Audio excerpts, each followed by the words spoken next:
చదువుకున్నాం. దయచేసి చూడండి, చదివి సహాయం చేయండి అని మీకు మనం చేస్తూ ఉన్నాను. ఆ ఊరిలో ఉన్న పాపాత్మురాలైన ఒక స్త్రీ 36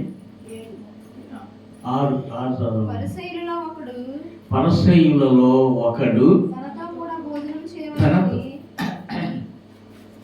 తనతో కూడా భోజనం చేయవలెనని ఆయనను అడిగెను. ఆయన ఆ పరిసయ్యుని ఇంటికి వెళ్ళి భోజన పంక్తిని కూర్చుండగా ఆ ఊరిలో ఉన్న పాపాత్మురాలైన ఒక స్త్రీ యేసు పరిసయ్యుని ఇంట భోజనమునకు కూర్చున్నాడని తెలుసుకొని ఒక బుడ్డిలో అత్తరు తీసుకుని వచ్చి వెనుక తట్టు ఆయన పాదముల యొద్ద నిలువబడి ఏడ్చుచు కన్నీళ్లతో ఆయన పాదములను తడిపి తన తల వెంట్రుకలతో తుడిచి ఆయన పాదములను ముద్దు పెట్టుకొని ఆ అత్తరు వాటికి పూసెను. ఆయనను పిలిచిన ఆ పరిసయ్యుడు అది చూచి చాలండి చదువుకున్నాం. దేవుని స్తోత్రాలు. ప్రభుని పరిశుద్ధ మాటలు మన కొరకు ఆశీర్వదించును గాక. గట్టి చెప్పండి. అది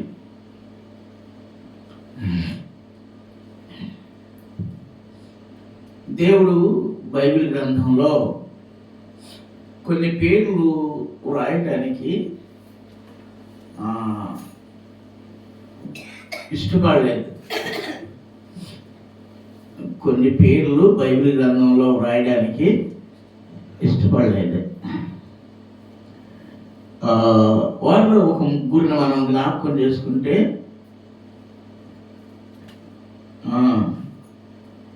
లోకాసు వార్తలు నలుగురు స్త్రీలు లోకాసు వార్తలో 7వ అధ్యాయంలో ఒక ఆమె పరిసయ్యుని ఇంట ఉన్నటువంటి ఒక స్త్రీ, ఆమె పేరు బైబిల్ గ్రంథంలో వ్రాయబడలేదు కానీ ఆమె చేసే వృత్తిని రాశాడు. రెండవదిగా యోహాను సువార్త 4వ అధ్యాయంలో మనం జ్ఞాపకం చేసుకుంటే అక్కడ సమరయ స్త్రీ ఒకతే అని రాయబడింది కానీ మరి ఆ అమ్మాయి పేరు బైబిల్ గ్రంథంలో వ్రాయబడలేదు. అలాగే యోహాను సువార్త 8వ అధ్యాయంలో వ్యభిచారమందు పట్టబడిన ఒక స్త్రీ అని ఆమెను గురించి అక్కడ రాశాడు. అక్కడ ఆ అమ్మాయి పేరు కూడా లేదు. రాజులు 2వ గ్రంథాన్ని మనం జ్ఞాపకం చేసుకుంటే ఆ షునేమి పట్టణంలో ఒక స్త్రీ ఉంది. ఆమె పేరు బైబిల్ గ్రంథంలో రాయబడలేదు కానీ ఘనురాలైన స్త్రీ అని రాయబడింది. దేవుని స్తోత్రాలు. ఇంకా ఈ రీతిగా కొందరిని మనం జ్ఞాపకం చేసుకుంటే కొందరు రీతిగా వ్రాయబడింది. కాబట్టి ప్రియులారా, మనం చదువుతున్నటువంటి ఈ యొక్క లూకా సువార్తలో మరి దేవుడు ఏమంటున్నాడంటే, ఏం రాయించాడు అని అంటే, పరిసయ్యులలో ఒకడు భోజనానికి రమ్మని పిలిచాడు. సాధారణంగా మనం ఎవరినైనా ఒకరికి భోజనానికి పిలిచినప్పుడు, ఎవరినైనా ఒకరిని ఈరోజు మా ఇంటి దగ్గర భోజనం చేద్దరు రండి అని ఎవరిని పిలిచినా ఏం చేస్తారంటే చాలామంది మెదలకుండా కూర్చుంటారు. వస్తారులే, చేయగడుకొని వస్తారులే, భోజనం పెడదాంలే అని అనుకుంటారు. అలా కాదు కానీ బైబిల్ గ్రంథంలో యేసు ప్రభువు సెలవిస్తున్నటువంటి మాట ఏంటంటే, తర్వాత ఏం చేయాలి భోజనానికి పిలిచినప్పుడు అంటే, మరి మొట్టమొదట కాళ్ళకి నీళ్ళు ఇవ్వాలి. కాళ్ళు చేతులు కట్టుకొని అక్కడ భోజనం పీట మీద కూర్చుంటారు. ఆ దినాల్లో ఆ పరిసయ్యులైనటువంటి వారు అలా చేస్తారు. అంతేకాదు వారు ఏం చేస్తారంటే ఈ భోజనానికి పీటల మీద కూర్చున్నప్పుడు తలకు నూనె పెట్టేటువంటి ఆనవాయితీ వాళ్ళకు ఉంది. అంతేకాదు భోజనం పెట్టే ముందు ఆ భోజనానికి పిలిచిన వ్యక్తిని ముద్దు పెట్టుకునేటువంటి ఆనవాయితీ కూడా ఆ పరిసయ్యుల్లో ఉంది. కానీ యేసు ప్రభు వారిని భోజనానికి పిలిచాడు. ఈ చెప్పబడిన వాటిల్లో ఏది చేయలేదు. కాళ్ళకు ఎదురొచ్చి కాళ్ళకు నీళ్ళు ఇవ్వలేదు. తర్వాత భోజన పీట మీద కూర్చున్నప్పుడు తనకు నూనె పెట్టలేదు, తన ముద్దు పెట్టుకోలేదు. ఏం చేశాడంటే డైరెక్ట్గా భోజనాన్ని పెట్టేశాడు.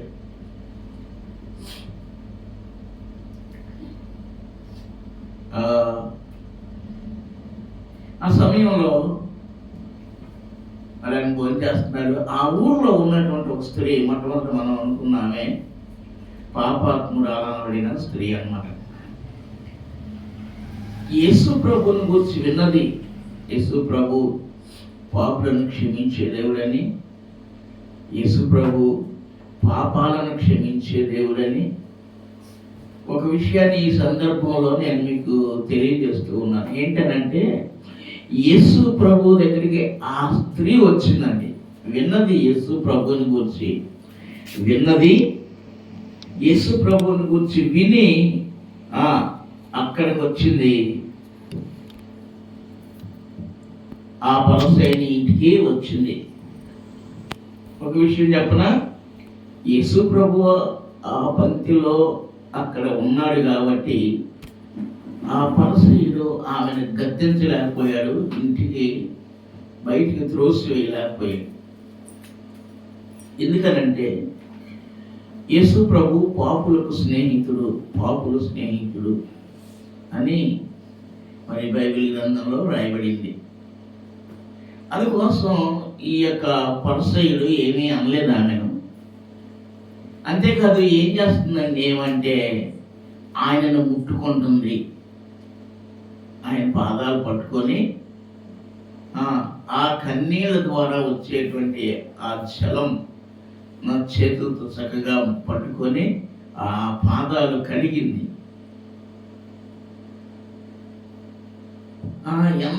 ఇప్పుడు మనిషి యొక్క పాదాలు తడవాలి అంటే ఇదివరకటి పెద్దవాళ్ళు, వెనకటోళ్ళు బకెట్లు నీళ్ళు అవదేసేవాళ్ళు కాదు. ఒకడు అబ్బాడు లేదా ఒక చెంబుడు నీళ్ళు ఇస్తే కాళ్ళ మీద అలా పోసుకుంటే 2 పాదాలు తడిసిపోతాయి. ఆ కొంచెం నీళ్ళని ఆ నీళ్ళల్లోనే కొన్ని మిగిలించి పై మొహం అలా కడుక్కొని కడుక్కొని వచ్చేస్తారు. ఇప్పుడైతే ఒక బకెట్లు సగానికి కానీ బకెట్ కానీ అయితే కానీ కాళ్ళు తడవు. కనుక నేను ఒకసారి ఒక చోట ఎక్కడికో వెళ్ళాను. బకెట్లో నీళ్ళు ఉన్నాయి, మొగ్గు ఉంది. ఏం చేశానంటే ఒకే మొగ్గు తీసుకున్నాను, కాళ్ళ మీద అలా వెనక తట్టు నుండి కాళ్ళ మీదకు పోసుకున్నా. 2 కాళ్ళు తడిసిపోయినాయి. అరమగ్గుడు మిగిలించి మొగ్గు కడుక్కొని కుడి చేయి కడుక్కొని అరంచెలుకొని పోసుకొని వచ్చేసారు. వెళ్ళాను లోనికి. అక్కడ చాలామంది ఉన్నారు. వాళ్ళందరూ కూడా 2 చెంబులు 3 చెంబులు 4 చెంబులు కడుగుతున్నారు. అది ఇందుడు ఒక చెంబులు సైడ్ పెట్టుకొని వెళ్ళిపోయాడు. ఒక్కళ్ళు మన 2 పాదాలు కూడా తెలిసినాయి, ఆయన దర్శిని అని చెప్పేసి అనుకుంటూ ఉన్నారు. కానీ పిల్లగా భోజనానికి పిలిచినటువంటి వారికి చేయవలసిన మర్యాద ఏంటంటే సింక్ ఉండొచ్చు. మా ఇంట్లో సింక్ ఉంది, చేయగలుగుకోవడానికి, బ్రష్ చేసుకోవడానికి కూడా. అలాగనే అవి ఉండొచ్చు. కానీ ప్రభునందు ప్రియులరా, అబ్రహాం దగ్గరికి దేవుడు ముగ్గురుగా ప్రత్యక్షం అయ్యాడు.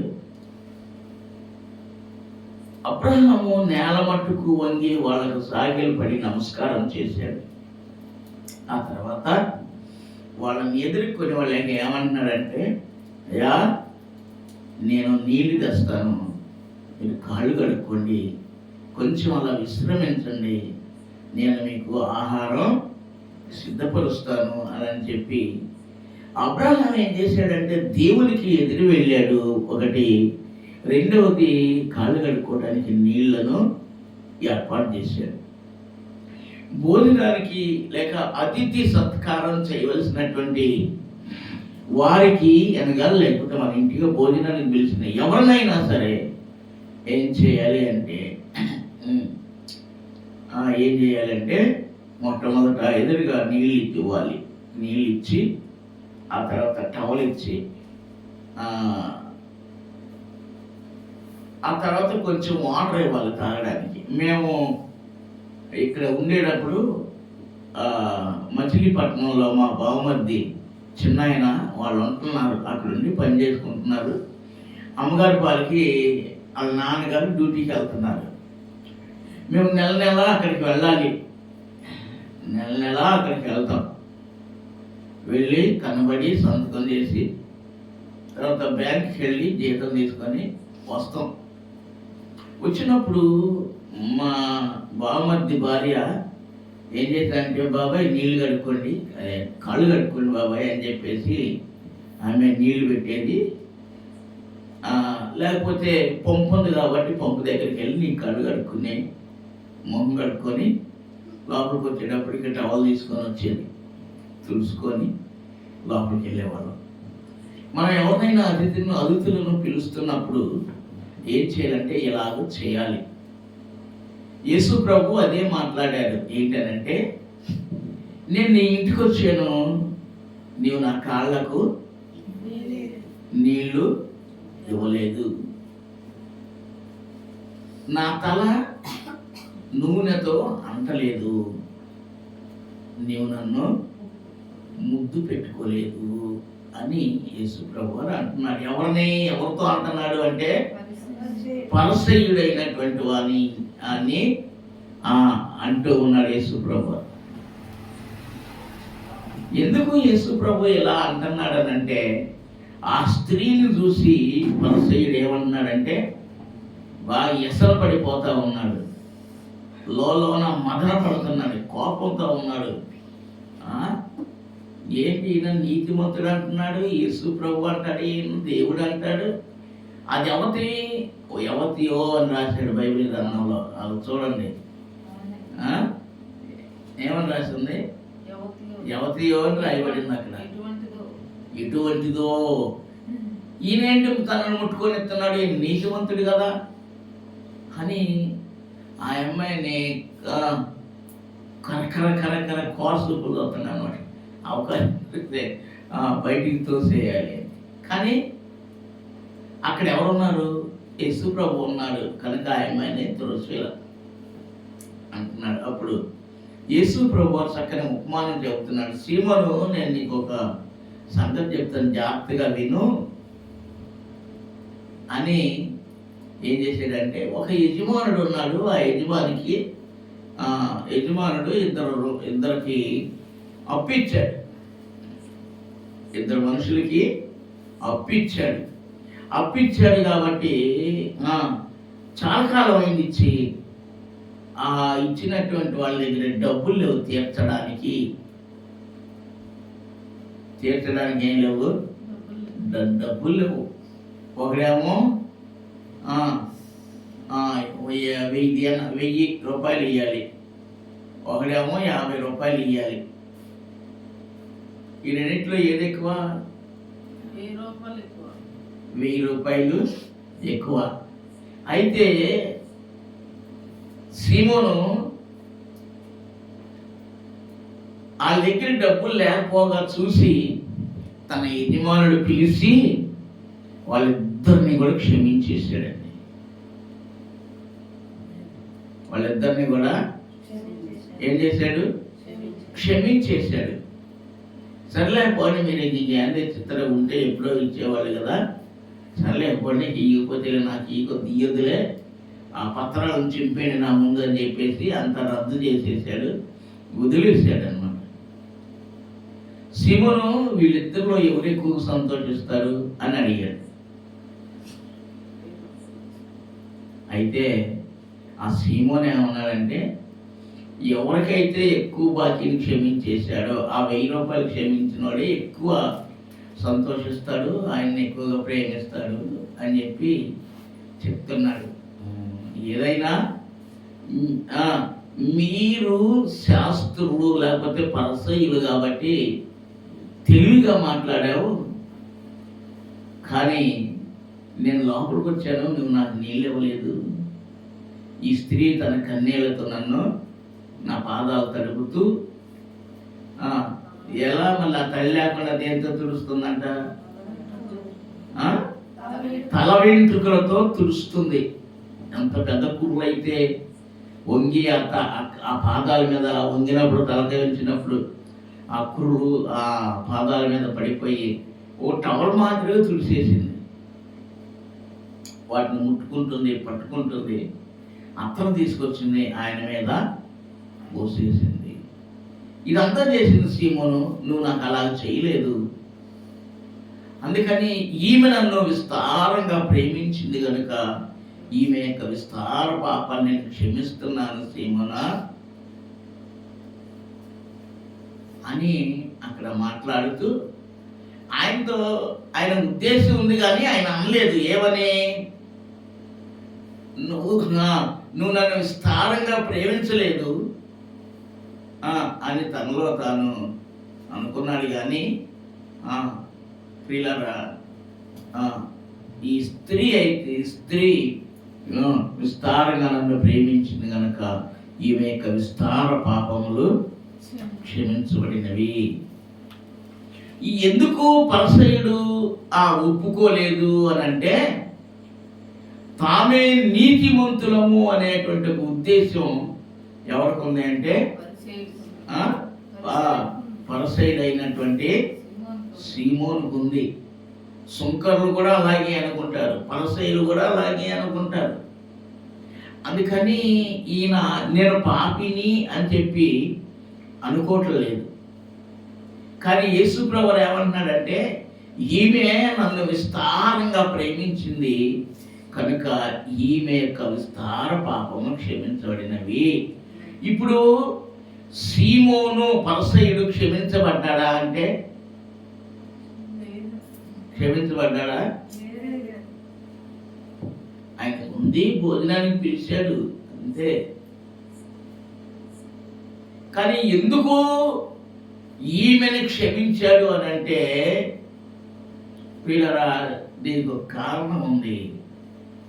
ఈమె కన్నీరు విడిచి తన పాదముల దగ్గర అక్కడ కూర్చొని, లేకపోతే అలా నిలబడి అలా వంగి ఆ కన్నీళ్లు పాదాల మీద పడేటట్లుగా ఏడ్చి కన్నీళ్లతో పాదాలను కడిగి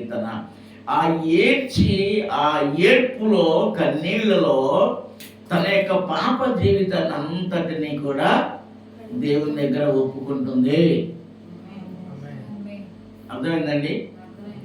దేవుని దగ్గర ఒప్పుకుంటుంది. ఆ కారణం చేత యేసు ప్రభు వారు ఆమెను క్షమించాడు. కాబట్టి ప్రియమైన దేవుని బిడ్డలారా, ఆ యేసు ప్రభు వారు ఒక మాట చెబుతున్నారు. ఏం చెబుతున్నాడు అని అంటే, నేను మిమ్మల్ని క్షమించిన ప్రకారము మీరును ఒకరిని ఒకరు క్షమించుకోనండి అని చెప్పాడు. స్తోత్రం చెప్తారా? ఏం చెప్పాడు యేసు ప్రభు వారు? నేను మిమ్మల్ని క్షమించాను కనుక మీరును ఒకరిని ఒకరు చెప్పండి క్షమించుకోనండి, క్షమించండి. మన యొక్క జీవితమే క్షమాపణ జీవితము. ఏ జీవితం అంది? క్షమాపణ జీవితం అంది. ప్రియులారా, పేతురు యేసు ప్రభువుని అడుగుతాడు, ప్రభువా, నా సహోదరుడు నా ఎడల తప్పు చేస్తే నేను ఎన్నిసార్లు క్షమించాలి? 7 సార్లు చేస్తే 7 సార్లు క్షమిస్తే చాలా అని యేసు ప్రభువుని అడిగాడు. యేసు ప్రభు ఆయనకి సమాధానం ఏం చెప్పాడు అని అంటే, 7 సార్లు కాదు నాయన, 77 ఏండ్ల మట్టుకు. ఎన్ని? అంటే ఎన్నిసార్లు అని అర్థం? సంవత్సరానికి ఒకసారనే?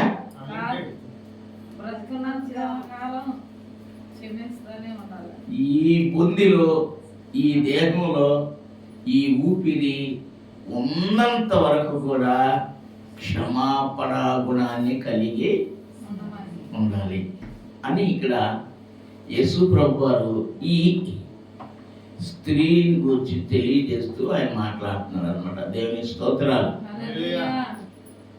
కానీ మనం మానవ గుణం ఉంటుంది కాబట్టి, మానవ నైజం ఉంటుంది కాబట్టి, అబ్బా నాతో ఒక ఆయన అంటున్నాడు, అబ్బా నేను క్షమించలేకపోతున్నాను అయ్య గారు, ఎందుకంటే నా జీవితాన్ని అలా పాడు చేశాడని. ఒక ఆయన, ఏమైనా సరే నేను క్షమించలేకపోతున్నాను అయ్యా, ఎందుకంటే నా పరిస్థితి ఇలాంటి పరిస్థితికి దిగజార్చారు నన్ను, ఇలాంటి పరిస్థితుల్లో ఉన్నా నేనని చెప్పేసి ఒక ఆయన నాతో మాట్లాడుతూ ఆయన అంటున్నాడు అనమాట. ఏ అయినా సరే మనలను దిగజార్చిన, మనలను ఎగదోసిన మనం ఏం గుణం కలిగి ఉండాలి అంటే క్షమాపణ. మీరు పగ తీర్చుకోవద్దు, మీరు పగ తీర్చుకోవద్దు. ఎందుకు? నాకు అప్పు చెప్పది, పగ తీర్చుకునేది నేను. పగ తీర్చుకునేది ఎవరు? యేసు ప్రభు. మనం ఏం చేయాలి? క్షమించి వదిలేసేయాలి. మానవులం కాబట్టి కడుపులో మసులుతా ఉంటుంది, బాణ మసిలినట్టు. ఎక్కడ బైబిల్ గ్రంథంలో ఒక మాట ఉంది, ఏంటనంటే మసులుచున్న బాణ అని ఉంది.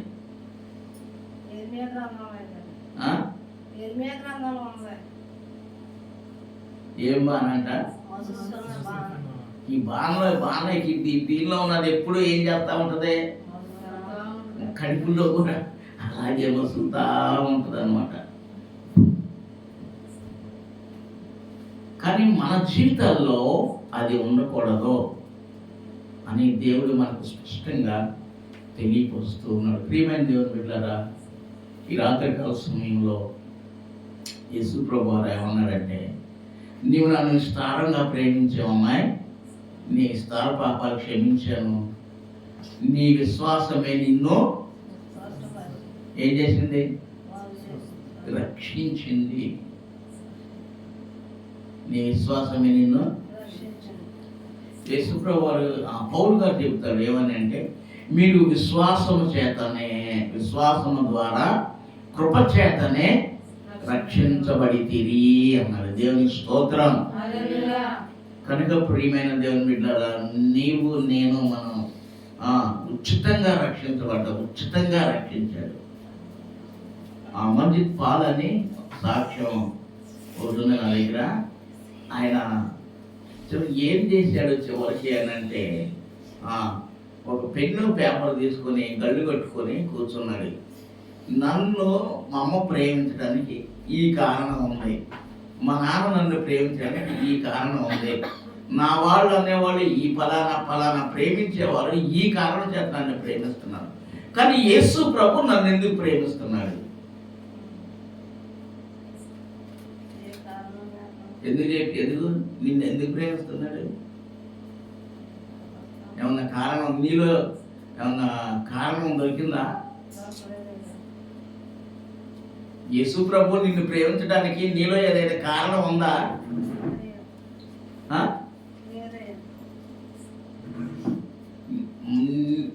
జీవితకాలం ఈ కారణం చేత యేసు ప్రభు నన్ను ప్రేమిస్తున్నాడు అని మనం ఏమాత్రం కూడా చెప్పలేము. ఎలా ప్రేమిస్తున్నాడు ఆయన? నిష్కారణంగా ప్రేమిస్తున్నాడు. ఎలా ప్రేమిస్తున్నాడు ఆయన? చెప్పు. ఈ స్త్రీని అలాగే ప్రేమించాడు, నిష్కారణంగా.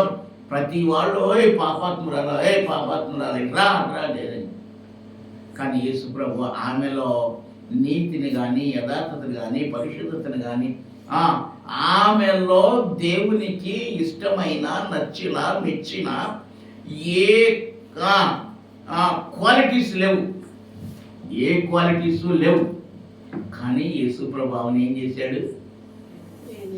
ప్రేమించాడు. ప్రేమించి ఆయన ఏమంటున్నాడు? నీవు నన్ను విస్తారంగా ప్రేమించావు, నీ విస్తార పాపములు క్షమించాయి, నువ్వు సమాధానం గలవై ఇంటికి వెళ్ళిపో అని చెప్పేసి ఆయనతో మాట్లాడుతున్నాడు. ప్రియ దేవుని బిడ్డ, నీలో క్షమాపణ కూడా ఉందా? చిచ్చి అపచారం, నమ్మకం, అనవసరంగా ఎదురుపడ్డావు, అనవసరంగా నీ నోట్లో నోరేసా,